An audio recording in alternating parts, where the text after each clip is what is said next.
ராதே கிருஷ்ணா. வணக்கம். நான் உங்கள் சுகியம்மா பேசுகிறேன். சுகி நிகேதனத்துக்கு ரெடி ஆகிட்டீங்க. கடவுள் வாழ்த்து சொல்ல போகிறீங்க. சொல்லுங்க பார்க்கலாம். எல்லாம் வல்ல இறைவனுடைய அருள் ஆசி என்றும் அனைவருக்கும் கிடைக்க வேண்டுகிறோம். சொல்லியாச்சா? நேற்று என்ன பார்த்தோம்? தவம். உடலால் தவம் இருக்கிறது எப்படி அப்படின்னு சொல்லி பார்த்தோம். உங்களுக்கு நிறையா பாயிண்ட் தோணுச்சா? பெரியவங்களுக்கெல்லாம் உதவி செய்யணும், அப்புறம் யார் என்ன வேலை சொன்னாலும் முகம் சுளிக்காமல் செய்யணும். இதெல்லாம் உடம்பால் செய்கிற தவம். கரெக்டா? நீங்கள் நினச்சதெல்லாம் இப்படி கரெக்டாக நான் சொல்லிட்டு தானே? சரி, இன்றைக்கி என்ன பார்க்கலாம்?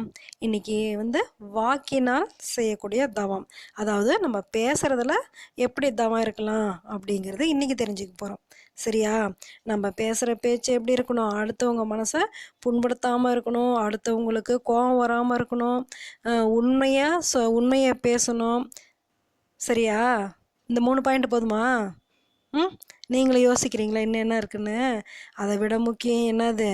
நம்மளுடைய வாயால் கடவுளோட பேரை பொழுதுனிக்கும் சொல்லிக்கிட்டே இருக்கணும். அதுக்கு தான் கடவுள் நம்மளுக்கு வாயை கொடுத்துருக்காரு.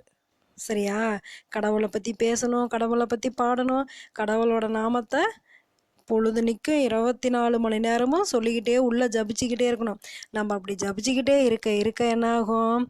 நம்மளுக்கு அடுத்தவங்கள கஷ்டப்படுத்துகிற மாதிரி பேச்சு வராது. நம்ம எப்போவும் நல்ல விஷயத்தையே நினைப்போம். சரியா? என்ன சொல்கிறீங்க இனிமே? பாண்டுரங்கா, விட்டலா, நாராயணா, கோவிந்தா அப்படின்னு சொல்கிறீங்களா?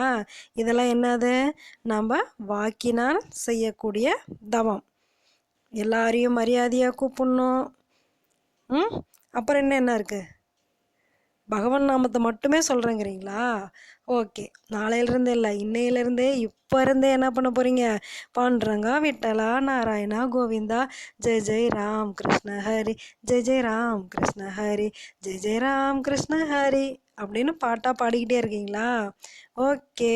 நாம சங்கீர்த்தனத்தை விட சிறந்த தவம் இந்த உலகத்தில் வேறு எதுவுமே இல்லையா. அதனால் கடவுள் நம்மளுக்கு வாயை கொடுத்துருக்கிறது எதுக்கு? கடவுளோட நாமத்தை சொல்கிறதுக்கு. இன்னைக்கு பிடிச்சிருந்ததா? ஓகே, பாய். ராதே கிருஷ்ணா.